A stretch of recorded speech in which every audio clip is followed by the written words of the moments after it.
Ngiyazi vele ukuthi wenza ama-excuse imali ade uyidla noThabisa. Hayi bo, usesho lokho ninandla lapho. Ushilo ukuthi amnakekele. Ngaze ngidle imali noThabisa mina. Uyidle naba? Ngidle ngedwa njengoba ngisho ukuthi nginey'dingo zami ebey'dinga mina. Hayi mina-ke ngifuna ukutshela wena ukuthi hhayi ngi-right ningaqhubeka noThabisa niwenze nikwenzayo mina ningabusangifaka as long nizonaka ingane. Oh, kusho ukuthi ngabe ngisavele ekhaya. Kusho lokho. Noma ungangavela asikho isidingo.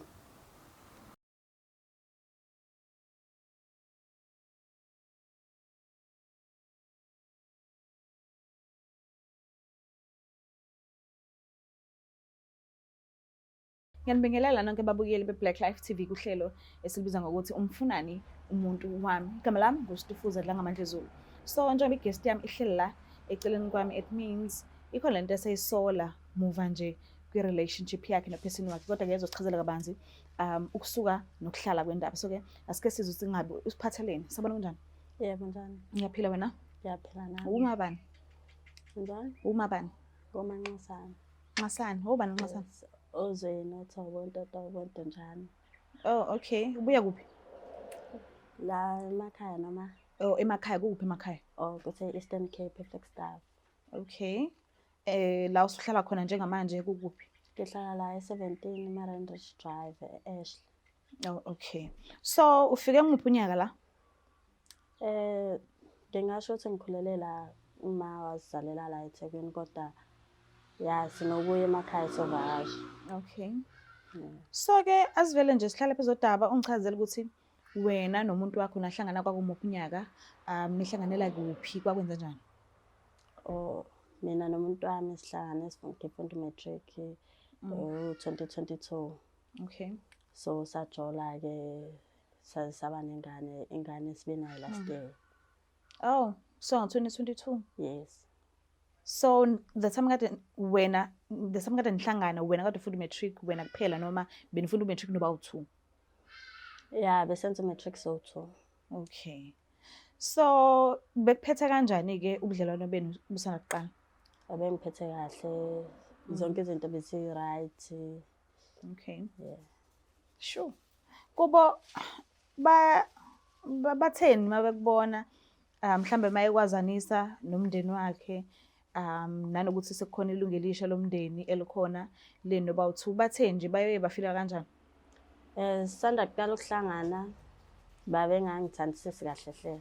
Kodwa kuthe kuhamba kwesikhathi ngina sebengithanda-ke nokufika kwengane bajabula kakhulu because akanayo ingane yakhe yokuqala. Okay, umfana nomnumzane? Umfana. Okay. So ekhaya lakho-ke wena la uzalwa khona bazizwa kanjani ngubaba bomntwana? Bamamukela nabo. Okay. So anikaze nikhulume nifike emfanelweni zasekhaya ukuthi kufanele mhlawumbe ayihambise avele ekhaya ngokusemthethweni ngendlela ehlanzekile ekwenziwa ngayo vele kwaZulu? Ya vele bekuzohamba kufike lapho into ebesayiplana because umsebenzi kusave imali kanje. Bekuwumuntu wakho wokuqala lo? Cha. Okay.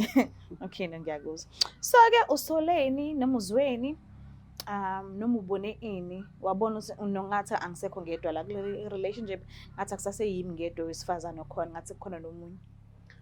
So kuthe umuntu wami ethenge i-iPhone, usanda kuthenga i-iPhone. So ngase ngithathe i-iPhone yakhe-ke ngishutha ngayo. Okay. So ngithathe ngiyashutha yena esendlini elele mina ngithi emnyango. Kwangena i-message enye intombazane nje engayazi and eyihamba no-baby no-heart phakathi. Uyayisave inamba? Angisayikhumbuli kahle hle. Okay. Kodwa no-heart message. So ngingene kuyona mina le message ngibona intombazane ukuthi iphana imali. Okay. So kwakuyilast ngo-November kanje. So ngiyithatheni inamba-ke mina-ke kuthi emva kwesikhathi ngimbuza umfana ayaphike ngiyifonele intombazane ivele ikhuluma ukweyisa nje nami engangiphenduli kahle hle. Iyagcina ingaphumelanga ubala? noma bayathandana and sebenesikhathi singanani yavele yakudelela kuphela nje? Yavele nje yathi nje yona ihlangene nalokho yona yajola naye umuntu mina engazi nama ngiyazi angeke nje uzoyibhedela. So mawubona ukuthi uyiphi imali yontombazane wena wakho umntwana umondla kahle? Akasamondle kahle. Uqale nini nje ukunciphisa ngendlela kade yenza ngayo? Since uqala lo nyaka nje. Okay. So usebenza kahle noma mhlambe uyabamba? Usebenza kahle. Okay. Wena uyasebenza? Nami ngiyasebenza. So benenza njani mekuza umntwana benihlanganisa? Besihlanganisa. Okay, hayi kusibe kuyena yedwa. Besihlanganisa nje into zengane zonke. So mhlambe ngenzeka ukuthi ubone ukuthi okay ukhona ophiwa imali and wena wakho umntwana akusafani nendlela akade kwenzeka ngayo ngaphambilini. Uke wambuza ngalokho noma uthulile nje wagcina ngokukhuluma nentombazane kuphela? Ngimbuzile naye because kule nyanga le akakhiphanga lutho vele wakhala ukuthi imali akanayo uyakha kubo angibalela inkinga nje sengimbuza ukuthi manje mina ngenze njani kwingane because ingane idlubisi amaphampasi zonke lezo zinto into zokugcoba migula mele eclinic esibhedlela. Uyibona udokotela. And lokho kuba ne conversation enjalo phakathi kwenu bawu2 benisaqhubeka kahle nokuthandana kwenu noma nibe nalokho nje ukuthi okay niyagejana akekho ufuna umunye eduze komunye? Besiqhubeka sithandana kahle kodwa ever since kwancipha ukusizana enganeni akuhambanga kahle zonke izinto because wonke umthwalo usubheke mina. Yo, so mayithi-ke ugeli mina angiphumi vele kule relationship ngikhona nje ngikhona. Wena funda nje ukutshela inhliziyo yakho ukuthi nami ngikhona la angindawo. Wayibeka kwacaca nje ukuthi yena akahambi. Okay. Okay, thivele ngimlanda ke. Ngiyacosana la.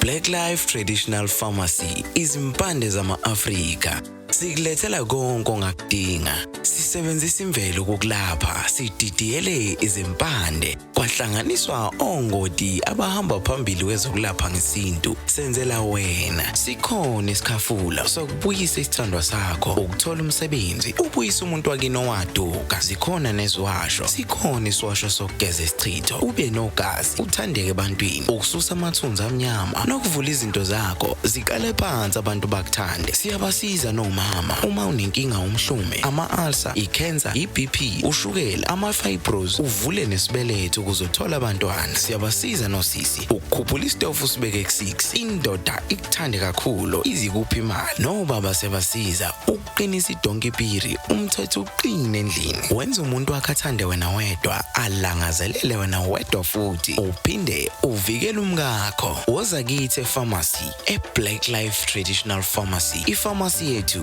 i141 KE Masinga Road eDurban. Inamba yethu yocingo 062 219 7748. Sithinte njalo ukwazi nokuthola usizo ngespecialist nazo. Phinde sinamukele futhi babukeli bayo iBlack Life TV kuhlelo esilibiza ngokuthi umfunani umuntu wami. So ke udadewethu ngala uvumile ukuthi asijoyine and nginethemba lokuthi uzokwazi ukuthi asiphendule imibuzo esingase sifise ukuthi simbuze yona. So ke asike sibuke ukuthi ingabe usiphatheleni. Sabona kunjani? Alright. Ngiyaphila nami. Uma bani? Uthabisile Gandela. Gandela. Ubani Gandela? Omlambo. Oh, Omlambo. Okay. Uyamazi sesenhleli naye? Oh, mawuzwa ngichaza igama lohlelo lithi umfunani umuntu wami enanijikijiki ubiziwe uhleli nosisi ongamazi kubuya nemqondweni wakho.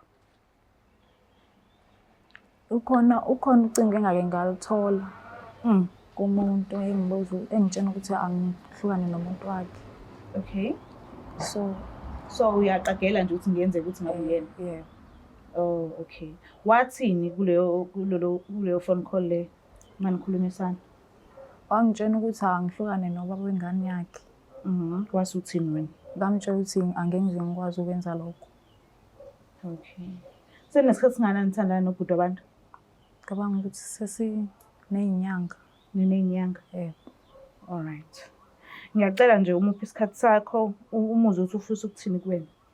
Yebo. Ngiyabonga. Ngiyacela ukukhulumisana naye. So Thabisile u-Ayanda lo sijola naye ingane akasayondli and I'm sure ukuthi imali iletha kwena. Ingane kwemanje bheke mina yonke into and angikwazi ukwenza konke ngiyi-one. Ingane yagula kwemanje idinga ukuyiswa kadokotela anginayo imali and I'm sure ukuthi imali Ayanda edla nayo. Mina u-Ayanda akakaze angitshene ukuthi unoma wengane. Akakaze angitshene futhi ukuthi unengane. Ngakufonela kodwa mina ngakutshela. Wangitshena wena kodwa phela uyena kwamele ukuthi angitshene ngima wengane nengane. Manje ucabangani-ke wena sekuthiwa wena ingane yakho baba ingane yakho akayondli akayenzeli lutho. Ucabangani wena? Angicabangi lutho because uyena kwamele ukuthi angitshene. So njengoba wena sekuthiwa wena ingane yakho ayondliwe ubuzokwenza njani? Bekuzoba buhlungu vele kumina. Uzwa? Bekuzoba buhlungu kumina. Njengoba nakumina kubuhlungu. Angisenendaba-ke nayo Ayanda ungamthatha as long as unayo ingane. Lokho kuzokusuka kuyena ukuthi uthini because mina zange angitshene ngoma wengane ngane angihlangene mina nalokho. Angazi ukuthi ufuna wenzeni. Yabo ngize la mina ngoba ngifuna nakho silungise inkinga. Ngeke ngikwazi. Anginayo inkinga nawe mina nenkinga ukuthi u-Ayanda akasayinaki ingane yakhe. Wena khuluma noma kwengane yakho. Musukufaka inkinga zakho izinto zami. Kungenzeka mhlambe ningivumele simfonele u-Ayanda. So Ayanda ngisho? Yebo Ayanda. Ikhona indlela ukuthi singamfonela? Yebo ikhona. Okay, ngiyacela nisifonise.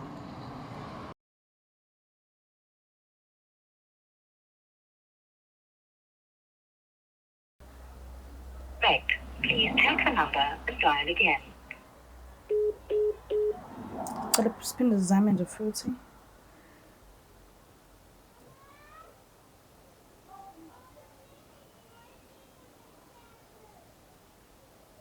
Incorrect. Please take the number and dial again.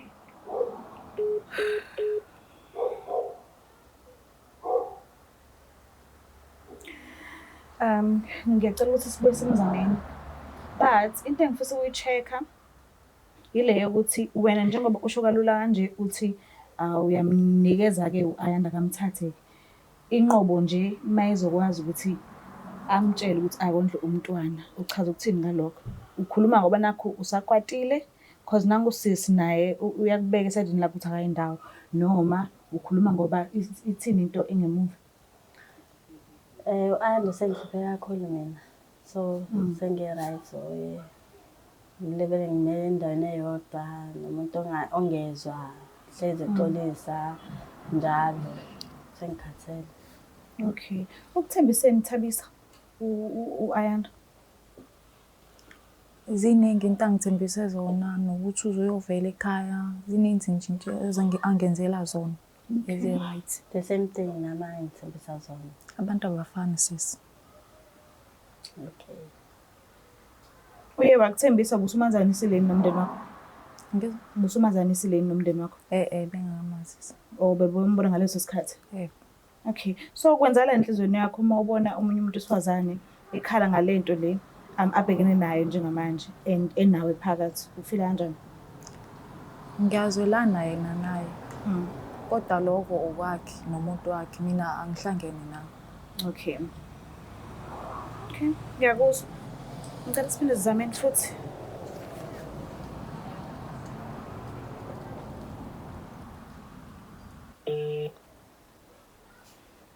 Finally.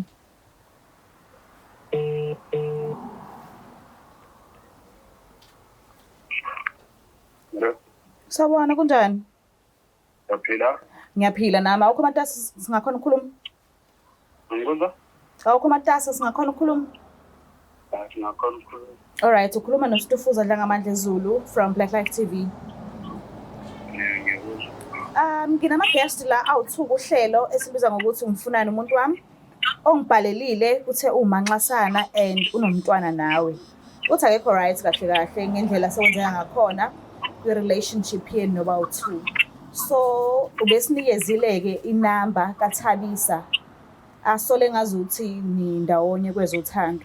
So bese sikhulumile-ke nabo soba u-3 sidingida nje indaba yokuthi kwenzakalani phakathi kwabo bayini nawe so bese sidinga ukwazi ukuthi esayidini lakho because bangayitshela ukuthi bona bakwenye indawo enhlizweni yakho kanti shuthi bakwenye indawo so sicela ukucaciseleka wena kahle kahle because nginesho ukuthi wena owaziyo ngabo buba u2 uThabisa ubesathe ninezinyanga nje nithandana noba u2 and uthi u-right ngalokho and niyathandana kahle nanokuthi uyakunakekela futhi nakwezinye izinto uyamnakekela nakwezinye izinto asuke edinga ngaleso sikhathi and umanxasane lo nomntwana naye uthi yena beni-right nithandathandana and then jikijiki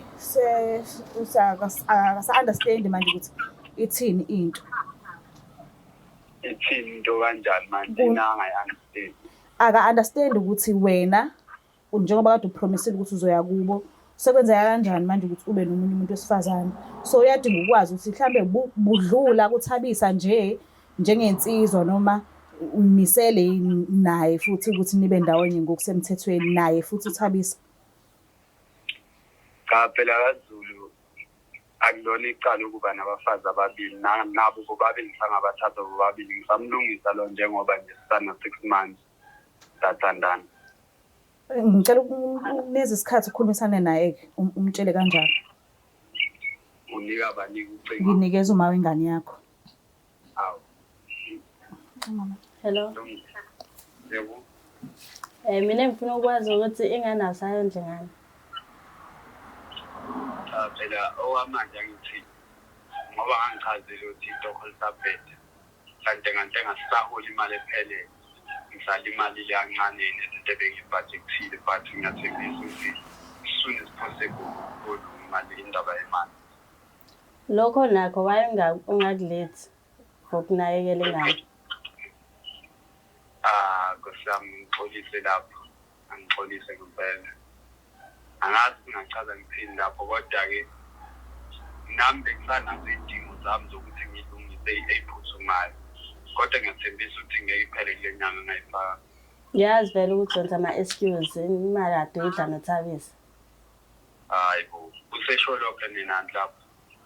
Ushilo ukuthi amnakekela. Ngaze ngidle imali noThabisa mina. Uyidle naba? Ngidle ngedwa njengoba ngisho ukuthi nginey'dingo zami ebey'dinga mina. Hayi mina-ke ngifuna ukutshela wena ukuthi hayi ngi-right ningaqhubeka noThabisa nikwenzeni okwenzayo mina ningabusangifaka as long nizonaka ingane. Kusho ukuthi ngabe ngisavele ekhaya. Kusho lokho. Noma ungangavela asikho isidingo.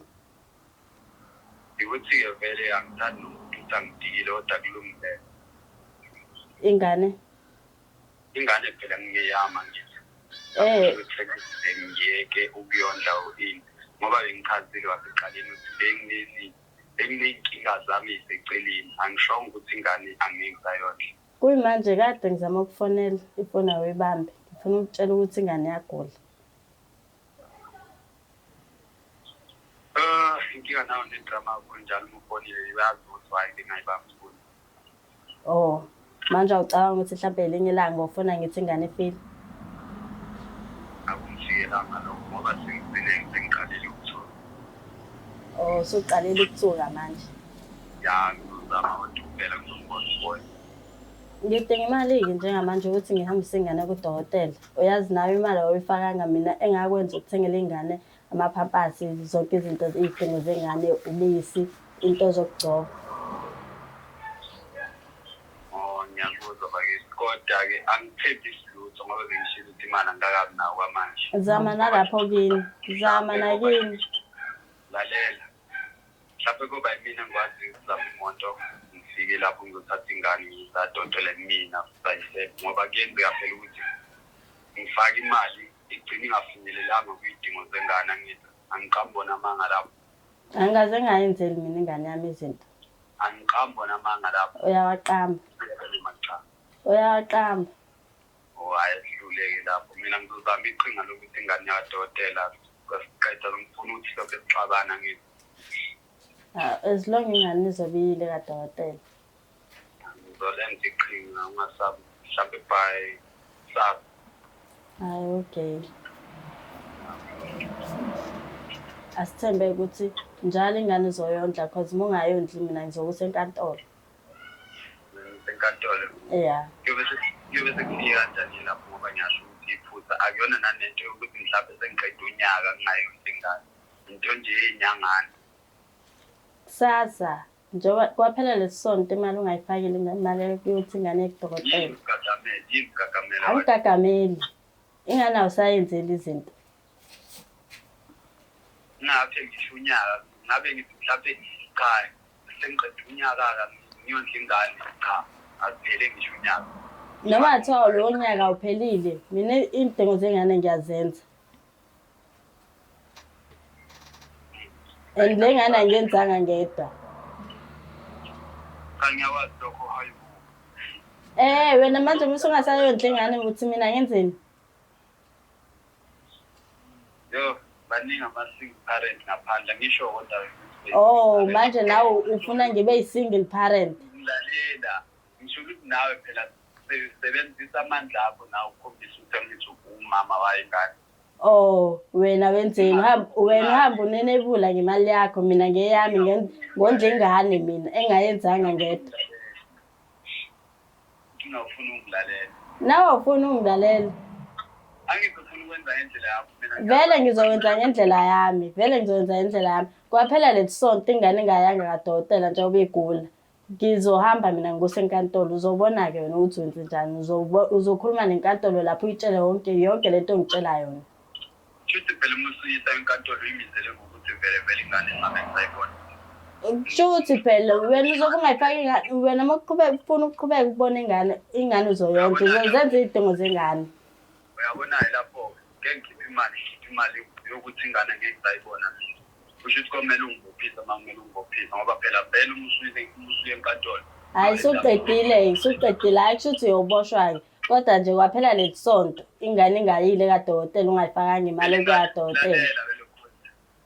ingane nami nginalo ilungelo lokuthi nami ingane bese sayidini lama ngithi indaba ungawamukeli ukuthi ngizofika lapho ngithatha ingane imali wena ngiyisa kudokotela ngoba ngiyasho ukuthi kusasa Ngithi mekuphela isonto ingane ingayanga kadokotela. Noma ngathiwa isiwa wena noma ngathiwa isiwa yimina mekuphela isonto ingane ingayanga kadokotela. ngotsho njalo asivale kanjalo ngesiphele isonto Yeah. ya Okay. Ngiyabonga kakhulu bhuti ngesikhathi sakho. Yo, kwaze kwanzima. And yazi khona amanye ama-calls, khona amanye ama-conversations, sorry, ongafanele ube nawo phambi komuntu esingathi ucishe ubanga naye. Okay, ngiya-understand ukuthi ubusuthe uyamupha yena, but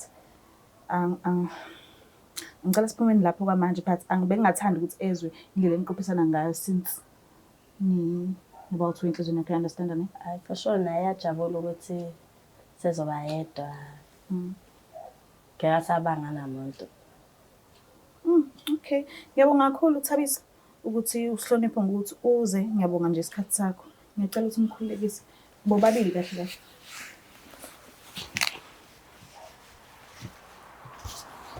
So mawubhekile kuzokwenzakalani manje? Suka manje ngiyaphambili.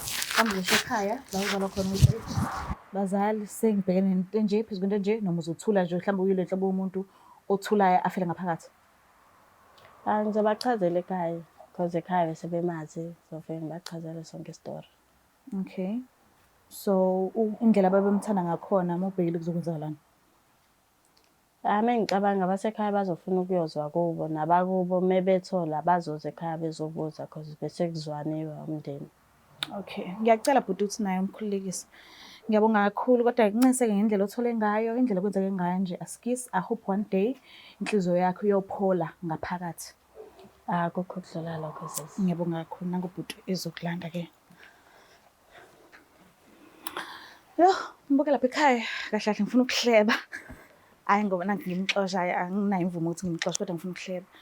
Kodwa mengibheka la, yazi abazali babeqinisile mabathi qeda esikolweni, thola umsebenzi, hambe usebenza, uzakhela imali. Umntwana uyofika ngendlela nomshado uyofika ngendlela. Kodwa angifuni-ke ukugxila kakhulu emshadweni because akuthina sonke esidaliwe ukuthi siyoshada. And kubantu asebashona ababengashadanga besaphila.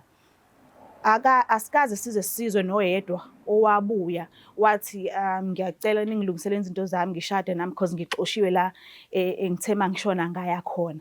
Akukaze kubuye noyedwa. So asidaleliwe sonke umshado bakithi. So noma kuthiwa siyafika isikhathi sokuthi ube nomntwana, kodwa kube ukuthi usunezinto zakho, usuyakwazi ukuzibhekelela wena. Okokuqala kuyima ufunda ukubhekelela omunye umuntu. Mangibheka abantwana laba ekade sihleli nabo la njengamanje bancane bobawu2. Uyabona nje ukuthi kusenzima nakwezinye izinto. And angikwazi ukuthi ngingavesana ngisuke ngimluleke ngokuthi akenze ini, angenzi ini. Ngathi kusanzima nakuyena. Usahlala ngaphansi kwesandla sabazali, akabi nayo nendawo yakhe ahlala kuyona ayinakekelayo, ayibhekelelayo kuyona. So kunzima. Mekukuthi nawe umdala ulapha ekhaya uqondene nesimo usisi lo onkade ehlele eceleni kwami uma umntwana abhekene naso, uthola ukuthi nje ubaba womntwana akayihoyi ukuthi ondla umntwana. Akanandaba nanokuthi ulale edleni, akanandaba njengoba kubanda kanjena nje. Thola ukuthi ngisho imali ke yengubo ze-winter akayikhiphile, akafuni nje kwenza lutho nje ngento ehlangene nengane yakhe. Ningakhohlwa ukuthi sesekhona namanje i-product yezinyembezi zabantwana. If kukhona indlela ethizeni ocabanga ukuthi mhlambe ngingase kukulungele ukuthi uyenze, angiphoqi umuntu, but obonayo ukuthi mhlambe kungenzeka ukuthi kumsize lokho, angafona kuleyo number le ethi 081 363 9875 or le ethi 062 219 7748. Mekwenzeka ungasitholi kule enye, ngenze ukusithole kule enye. So ngicela ukugcizelela lokho, asiphoqi umuntu ukuthi akakwenze, but nawe mekwenzeka ngabe kuthiwa unenkinga ekanjalo, ungafona kwazi ba ungasizakala ukuthi nanoma ngabe kuthiwa ubaba womntwana kuyenzeka uyaba nemali mhlambe asebenza ngalendlela asebenza ngayo, immediately ehola acabanga umntwana wakhe. Akulona icala lelo, ucabanga umntwana wakhe, amathumba akhe, isisu sakhe, noma ngathi ke amalokhuzana akhe. Omdala uyangizwa ukuthi ngithini. Ngiyacela singakhohlwa ukuthi subscribe, ulike, ushare. Mina ngiyithanda kakhulu. Bye. The Black Life TV.